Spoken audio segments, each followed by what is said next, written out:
everybody? It's your boy Core 187. Core 187 is the movement. Know what I'm saying? Well, today, I don't know. I have a video that I wanted to make, and pretty much I wanted to talk about video gaming, right? Video games have been a part of my life since I was a baby. You know what I'm saying? My father, he pretty much, it started off from that. You know what I mean? I remember when I was younger, the Master System, because we was a Sega family, we started off with Sega, right? So in the process of those things, everybody knows my story and my background. If you haven't, I'll give you an update. I have no problem with that. So in the past, my father was abusive. He did a lot of things I wasn't proud of, whatever the case may be. But I always had this video game in front of me. That was literally my escape. You know, how I look at, everybody has a different way of looking at video games. My way of looking at video games is because I didn't want to hear what was going on in the background in my family, or whatever the case may be. But you know how people love books? You know what I mean? People love to read books. That, like me, I've always been a visual person. I've always had an issue with reading books extremely, unless I was really engaged with it. Even when I, with the Bible, right? I'll go ahead and go on YouTube and look at the visuals and listen to the visuals, because it connects with me a lot easier compared to like always going through the Bible scriptures, like reading it. I still do both, but I always take the scripture and then I always go ahead and look at a visual to try to get the understanding a lot more better. You know what I mean? I've always been a visual person. It's been like that since birth. But yeah, video games have been my book, pretty much. Going to that's literally what a lot of games have become. I mean, Halo was a book. List goes on. I believe The Last of Us, a couple of games were books, at one time. Star Wars, and they became video games, and it became more intriguing because you was able to, instead of just reading the words, you were actually able to play out the game and literally go through those worlds that you've always envisioned in your head have now become into a reality to some form of fashion, either analog or digitally.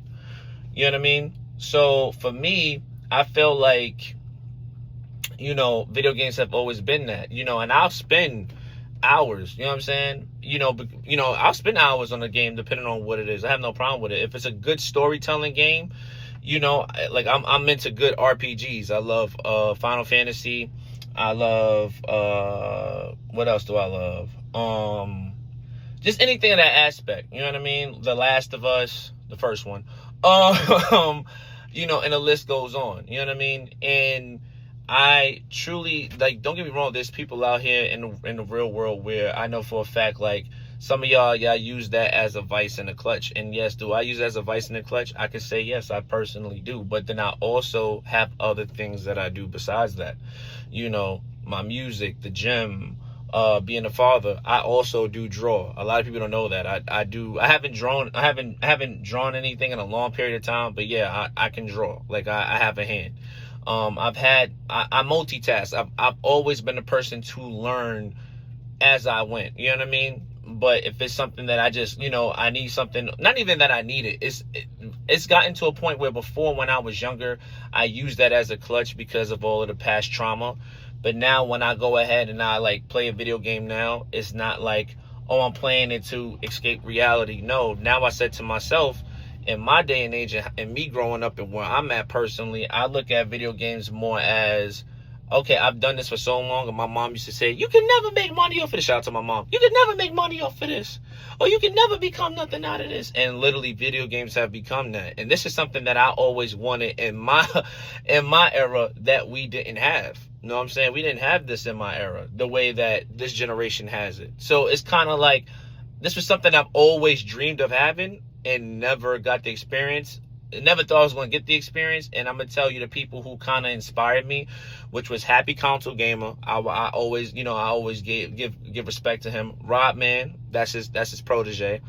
RGT85. Who else?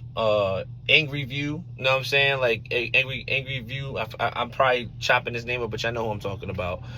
And I would see that, and I'm like, man, that's pretty cool. But I never really took the necessary steps to really do it, because in my era, it was like, okay, cool, you know, you play video games, you spend all this time, you want to do this, and it was like I didn't really see the fruits and labor of this really being a thing, but now I do, you know. And I don't think mentally I was ready, because I had to go through my own phases and my own process of life to be where I'm at. So yeah, video games, if you're out there playing video games to get over something, you know, eventually you do have to go ahead and answer to your own demons of what you're going through in life. That's one. The second thing, if you're going through situations in life to where, you know, it's like this game is keeping you away from, like, for instance, right? Another thing that got me out of the play video games, right? Everybody who knows me, I'm from East New York, right? I lived in Bed-Stuy. Brooklyn is Brooklyn. And Brooklyn ain't what Brooklyn used to be, right? I had to worry about pumes and all that other stuff, and I was in my neighborhood outside. You know what I mean? And my mom, shout out to my mother, I think she realized that me having these games kind of kept me away from being unalive by somebody. You know what I mean? So that was like, even though I was a fencer, she kept me, even though I was still doing wrong as far as school was. I was terrible in school. My mom always tried her best to try to cater to certain things that kept me okay. You know what I mean? Like, she started, like, even though she didn't agree, my mom never agreed, but I think she started realizing, like, I remember one time that she took my system away, and I cried. I ain't gonna hold you. It was in the Nintendo 64. I cried, and I was like, this is my life. Like, this is all I know. And she looked at it like, it's more to life than that, which is true. But that was me escaping and having a different situation because of the trauma of what happened in our past years. And then she started realizing, because I didn't have that, my other alternative was I was fighting all the time. I was doing things I shouldn't have been doing. So what my mom do, she saw that was a thing. She kept saying, you know what, if this is going to keep him in the house, and I know for a fact he can survive, and I ain't got to worry about him having a situation out in the street, I'm going to keep doing this. And my mom, in regards to each his own, my mom did the right, she made the right call. You know what I mean? So literally, like, video games saved my life. Like, it literally did. You know what I mean? Because if you would have saw me of who I was before, I'm a saved and changed man because of it. So I'm completely grateful for the things that my mom did and keeping me in an element that kept me okay and kept me safe. I appreciate you, Mom. Love you to death. So, you know, at the end of the day, whatever that person's going through, I always pray that you guys don't have a situation where, you know, this is the end all be all in video games. You do find other alternatives to keep yourself going. But at the same time, check it out. You know, we all have vices. We all have situations. It really depends on if you're, like, using that and abusing that until where it's not fun anymore. If you're doing that for that reason, then yeah, you do need to take a break. Yeah, you do need to take a situation and take a step back. 110%. You know what I mean?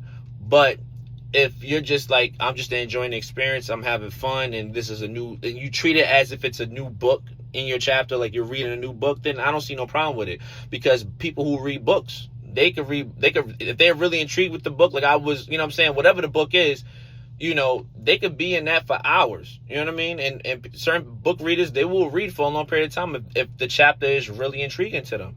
And that could actually happen in gaming as well. It's just how you use it. You know what I mean? That's really what it is. If you're using it to, you know, abuse it, then yeah, eventually it's not going to be for you, and it's going to, like, pretty much mess with your mental. But if it's like, hey, I'm just having a good time, cool. Just like somebody going to an amusement park and enjoying all the roller coaster rides, and they want to go 3 more times out the amusement park. If they doing it for the sense of fun, let these people have fun. That's just what it is.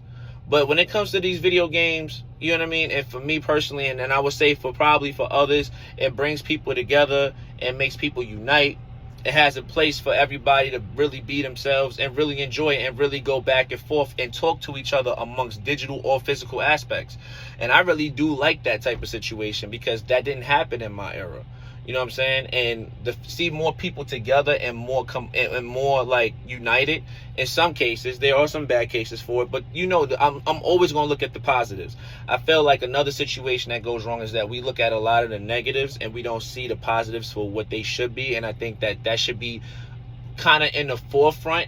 I think it's always shadowed. You know what I'm saying? Like, it's like shadow banned, but like, we need to look at the positives of what video game does. Another thing that helps me with playing video games is that my response time.